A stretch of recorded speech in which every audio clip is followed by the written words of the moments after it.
This channel does not promote any violent, harmful, or illegal activities. All content provided by this channel is meant for an educational purpose only. বর্তমানে সাধারণ মানুষের সময় কিন্তু বড্ড বিপদে। কেন? কারণ বর্তমানের তারিখটা আপনি নিশ্চয়ই জানেন। শুধু চোখটা বন্ধ করে একবার ভাবুন, আজ থেকে কিছু বছর আগে, মানে 90 দশকের কথা আমি বলছি। তখন পুজোর সময় কিংবা কোনো অনুষ্ঠানের সময় কেউ যদি আপনাকে 10 টাকার নোট একটা দিত, তখন আপনি ভাবতেন যে 10 টাকা পেয়েছি মানে কি ব্যাপার। হ্যাঁ, কারণ 90 দশকে মানে 1990 সালের দিকে 10 টাকার মূল্য ছিল কিন্তু বিশাল। আমি আমার বাড়ির সকল বড়দের মুখে শুনেছি 1990 সালের দিকে 10 টাকার মূল্য কিন্তু প্রচুর। যদি আপনি ওই এজের হয়ে থাকেন তাহলে আপনিও বুঝতে পারছেন যে তখন 10 টাকার মূল্য কত ছিল। আর আজকের দিনে দাঁড়িয়ে আপনি আপনার বাড়ি থেকে বেরিয়ে অটো বা মেট্রো স্ট্যান্ড পর্যন্ত পৌঁছতে গেলে ওই 10 টাকাটা হাওয়া। কলকাতার ফুটপাতে 10 টাকায় একটা ভালো করে কিছু পাওয়াই যাবে না, তাই না? কিন্তু নোটটা এক আছে, সেই গান্ধীজির ছবি, সেই কাগজ, সেই কালার, হয়তো 19-20 চেঞ্জ হয়েছে, কিন্তু ভ্যালু জাস্ট ভ্যানিস, ম্যাজিকের মতো উধাও। আজকের এই আলোচনাটা ওনাদের জন্য যারা দিন রাত কাজ করছেন এবং খেটেই যাচ্ছেন, সেভিংস করছেন, কিন্তু মাসের শেষ বা বছরের শেষে মনে হচ্ছে যে টাকাটা কেন আমার জমছে না, কি ভুলটা করছি। আজকে আমি আপনাদের ওই বড় কারণটা দেখানোর চেষ্টা করব যে কি ভুলটা হচ্ছে, যেটা আমাদের স্কুল কলেজে শেখানো হয়নি। হ্যাঁ, এই যে দেখতে পাচ্ছেন, এটা হচ্ছে ব্ল্যাঙ্ক চেক। আপনি কি কখনো শুনেছেন বা দেখেছেন ক্লাস 1 থেকে 10 অবধি এই ব্ল্যাঙ্ক চেক স্কুলে আমাদের ফিল আপ করা শেখানো হয়েছে? শেখানো হয়নি, কারণ এডুকেশন সিস্টেমটাই এমনভাবে তৈরি। দেখুন, আমি এডুকেশন সিস্টেমকে দোষ দিচ্ছি না, কিন্তু আমি বাস্তবটাই আমি আপনাদের সামনে তুলে ধরছি। কারণ ধনীরা এই নিয়মটা মেনে চলে, আর ধনীরা নিয়ম মেনে চলেই বলে তারা এগিয়ে, আর মধ্যবিত্তরা এটা জানে না বলেই তারা সারা জীবন ইঁদুরের গর্তে আটকে থাকে। কথাটা সিরিয়াসলি ভাবে নেবেন না, কিন্তু এটাই বাস্তব। আর এই কনসেপ্টের নাম হচ্ছে টাইম ভ্যালু মানি। শুরু করার আগে একটা ছোট্ট আমি আপনাদের জিনিস বলতে চাই। আপনাকে আপনার বন্ধু কিংবা আপনার কেউ একজন পরিচিত 1 লক্ষ টাকা দিচ্ছি, আর অপশন বি হলো আপনাকে ওই 1 লক্ষ টাকাটা দেবে, কিন্তু আজ নয়, ঠিক 5 বছর পর। আপনি কোনটা নেবেন? এবারে 90% লোক কি বলবে? দাদা, ইয়ার্কি মারছেন, এখনই দিন, কালকে দেখেছে, কালকের জন্য কে ভাবছে, এখনই দিলেই তো হলো। আপনিও কি তাই ভাবছেন? কিন্তু কেন? কারণ আজকের 1 লক্ষ টাকা 5 বছর পরে 1 লক্ষ টাকার থেকে বেশি দামি তা পড়ে আছে, কারণ জিনিসপত্রের দাম বাড়ছে বা ইনফ্লেশন। এতটাই সিম্পল নয়, এর পেছনে সাইকোলজি বা ম্যাথস একটা গভীর খেলা খেলছে। আজকের এই কয়েক মিনিটে আমরা খুব ভালো করে জানবো যে কি জন্য এই ঘটনাটা ঘটছে। সাধারণ মানুষ মানে আমি আপনার মতো লোকেরা যারা ব্যাংকে 10-20 হাজার বা বেশি 50 হাজার মতো রাখেন বা ইনকাম করেই যাচ্ছেন কিন্তু অর্থ দেখতে পাচ্ছেন না, এর পিছনে কারণটা আমরা অনুসন্ধান করার চেষ্টা করব। তাই ভিডিওটা শেষ পর্যন্ত দেখার আমার অনুরোধ থাকলো, কারণ এটা কোনো এন্টারটেনমেন্টের ভিডিও নয়, তাই স্কিপ করবেন না। স্কিপ করলে আপনি মিস করবেন। দেখুন, আপনি হয়তো ভাবছেন আপনার আলমারিতে বা তোষকের তলায় কিংবা আপনি কোথাও একটা ব্যাংকে সাধারণভাবে সেভিংস অ্যাকাউন্টে টাকা ফেলে রেখেছেন, মানে টাকাটা সেভ আছে। সরি টু সে, আপনাকে বলতে বাধ্য হচ্ছি, আপনার টাকাটা প্রতি মুহূর্তে চুরি হচ্ছে। হ্যাঁ, আর এই অদৃশ্য চোরটার নাম হলো ইনফ্লেশন বা মুদ্রাস্ফীতি। মানে এই যে জিনিসপত্রের দাম দিনকে দিন বাড়তে আছে, রাইট? আসুন একটা ডেটা দিয়ে আমি আপনাকে বোঝাই। হাওয়ায় কথা আমি একদমই আপনাকে বলবো না।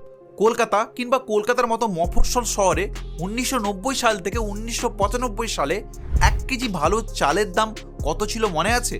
যদি আপনি ওই সালে চাল কিনে থাকেন তাহলে আপনি অবশ্যই কমেন্ট করবেন। দেখুন, যেটুকু ডেটা পেয়েছি এবং আমি আমার বাড়ির সকলদের কাছ থেকে জেনেছি এই ভিডিওটি করার আগে, ওটার দাম ছিল 6 থেকে 8 টাকার কাছাকাছি। হ্যাঁ, একটা ভালো কেজি চালের দাম। আজ আপনি পাড়ার মুদির দোকানে কিংবা কোনো ভুসিমাল দোকানে বা গ্রসারি দোকানে যান, একটা ভালো চাল কিনতে গেলে মিনিমাম 50 থেকে 60 টাকার কাছে খাওয়ার এবং ভালো চালটা পাওয়া যায়। হ্যাঁ, সেটাই হচ্ছে ব্যাপার।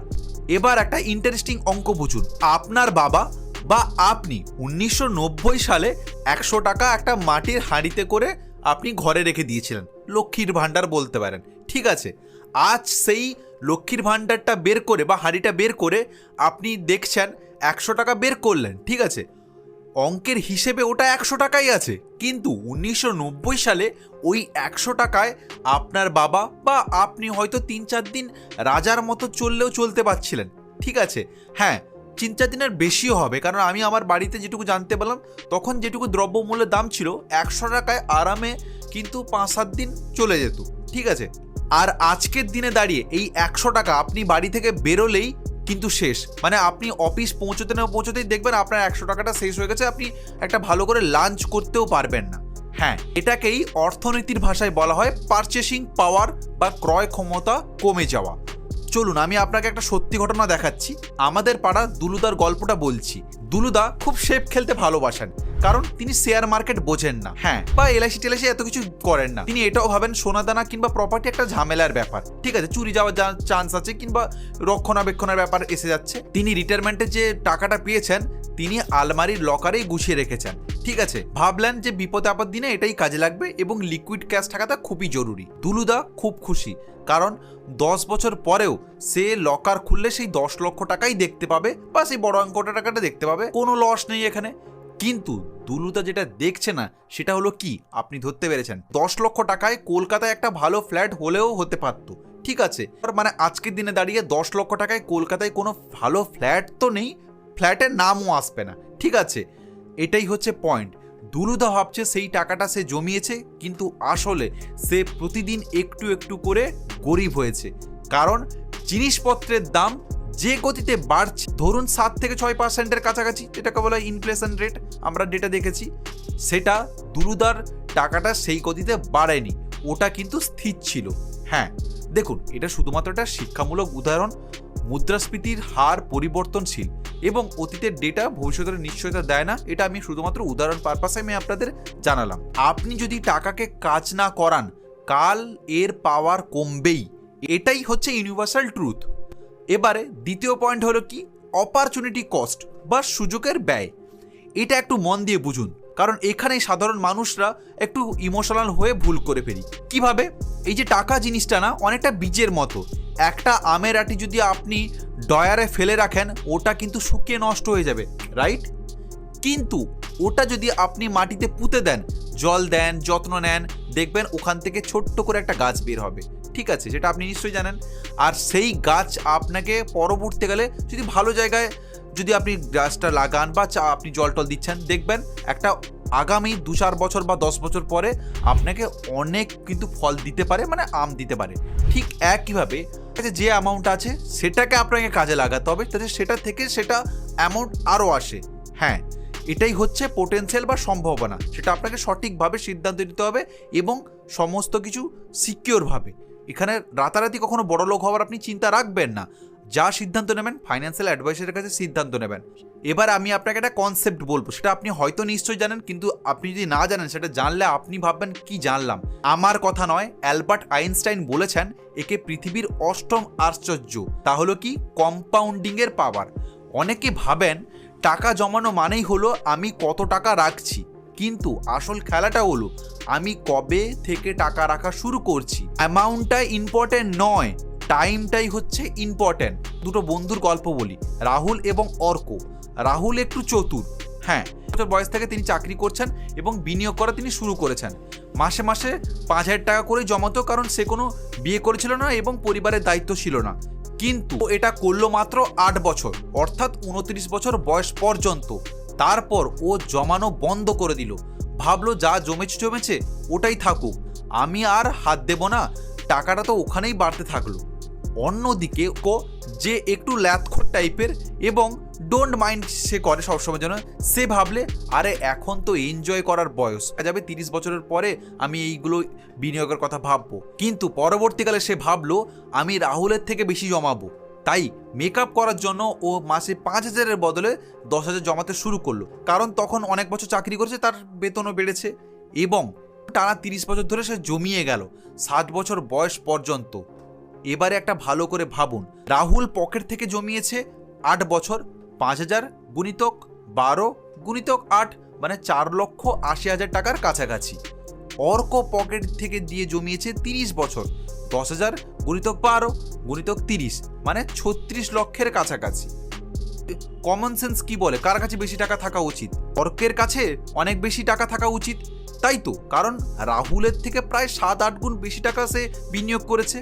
কিন্তু 60 বছর বয়সে যদি আমরা দুজনের গড় 10 থেকে 11 বা 12% রিটার্ন ধরে নিই, এটা একটা কাল্পনিক হিসাব বলছি, শুধুমাত্র উদাহরণস্বরূপ দিয়ে বলছি, কোনো ইনভেস্টমেন্টের টিপস নয় এখানে, বা কোনো ইনভেস্টমেন্টের আমি আপনাকে পরামর্শ দিচ্ছি না। অর্কের কাছে থাকবে একটা বড় অ্যামাউন্ট, সন্দেহ নয়, কিন্তু রাহুলের কাছেও অর্কের থেকেও বেশি টাকার সম্ভাবনা আছে। মাথা ঘুরে গেল তো? ভাবলেন রাহুল মাত্র 4,80,000 টাকা দিয়ে জিতে যাওয়ার চান্স, কিভাবে? আর অর্ক মাত্র 36 লক্ষ টাকা দিয়েও পিছিয়ে পড়ছে কেন? কারণ রাহুলের টাকাটা বেশি সময় পেয়েছিল। হ্যাঁ, কম্পাউন্ডিংয়ের আসল ফুয়েল মানে তেল হচ্ছে টাকা নয়, সময়। রাহুলের টাকার ওপর সুদ, তার উপর সুদ, তার উপর সুদ, এই একইভাবে বাড়তে বাড়তে সেটা একটা বিশাল বটগাছ হয়ে গেছিল। উদাহরণস্বরূপ চক্রবৃদ্ধির সুদের ক্ষমতা বোঝানোর জন্য এটা আমি ব্যবহার করেছি। বাস্তবে রিটার্ন বাজারের উপর নির্ভর করে ভিন্ন হতে পারে, এটা কোনো বিনিয়োগের পরামর্শ নয়। এখন যা আমি বললাম তার সারমর্ম একটাই, দেরি করবেন না। অনেকেই আমাকে কমেন্ট করেন, জিজ্ঞেস করেন যে বিনিয়োগ করার বেস্ট সময় কোনটা বা কোনটা সঠিক সময়। আমি একটাই কথা বলবো, বেস্ট সময় ছিল 10 বছর আগে, আর বেস্ট সময় হচ্ছে আজ, এখন। আপনার বয়স যদি 30 হয়, 40 হয় বা 50 হয় বা 50-এর উপরে হয়, তবু আজই শুরু করুন। কারণ আপনার 100 হোক কিংবা 1000 হোক কিংবা 10,000 হোক, সেটা আপনার নিজেরই। টাকাটাকে অলস হয়ে বসে থাকতে দেবেন না। টাকা যদি আপনার জন্য কাজ না করে, তাহলে আপনাকে টাকার জন্য সারা জীবন কাজ করতে হবে। এটা খুবই নিষ্ঠুর সত্য। আমি আপনার থেকে যদি ছোট হই, যদি মনে করেন আমি আপনাকে বেশি বললাম, কিন্তু এটাই বাস্তব। আমি অনেকের মুখে শুনেছি এবং অনেক কিছু জিনিস দেখেই আমি আপনাকে ডেটা অ্যানালাইজ করেই বলছি। ব্যাংকের সেভিংস অ্যাকাউন্টের থেকে এমার্জেন্সি ফান্ডটুকু রেখে বাকি টাকাটা আপনি সরিয়ে আপনি ঠিক ঠিক জায়গায় বিনিয়োগ করলেও করতে পারেন। কারণ ইনফ্লেশনকে বিট করার জন্য অনেক ধরনের বিনিয়োগের ব্যাপার আছে। আমার এই চ্যানেলে অনেক ভিডিওস আছে, আপনি দেখতে পারেন, ঠিক আছে? দেখলে এখান থেকে উনি শিখতে পারেন। মনে রাখবেন, বড়লোক হওয়াটা কোনো ম্যাজিক নয়, এটা একটা পিওর অঙ্ক এবং ধৈর্য এবং ডিসিপ্লিন রাখবে। যদি আপনার আজকের এই ভিডিওটি ভালো লেগে থাকে, তাহলে ভিডিওটিকে লাইক করুন, এবং যদি আপনার কোনো কিছু জিনিস জানার থাকে তাহলে আপনি অবশ্যই কমেন্ট করুন। আর প্রত্যেক বাড়ির সকল সদস্যদের এই ভিডিওটি শেয়ার করে দিন, যারা ভাবেন যে হ্যাঁ ক্যাশ আছে, ঠিক আছে, কারণ ক্যাশ থাকলে কিন্তু কখনো গ্রোথ করবে না। তাই কারণে এই ভিডিওটি হোয়াটসঅ্যাপের মাধ্যমে সকল পরিবারের সকল সদস্যদের পাঠিয়ে দিন। ভিডিও শেষে আমি আপনাদের একটা গুড নিউজ দিতে চাই। কয়েকদিন আগেই পোস্ট অফিস নিয়ে আমি একটা ভিডিও বানিয়েছিলাম, যেটা প্রায় 10 লক্ষের উপর মানুষ দেখেছেন। কারণ কেন্দ্র সরকার একটা পোস্ট অফিস নিয়ে বড় সিদ্ধান্ত নিয়েছে। এই যে ভিডিওটি দেখতে পাচ্ছেন স্ক্রিনে আছে, কিংবা আই বাটনে দিয়ে রেখেছি, আপনি ক্লিক করে দেখতে পারেন। ওখানে কিন্তু আপনি একটা বড় জিনিস জানতে পারবেন। ওই ভিডিওটি দেখুন, ওখানে আপনার সঙ্গে কথা হচ্ছে। ভালো থাকবেন, সুস্থ থাকবেন, নমস্কার।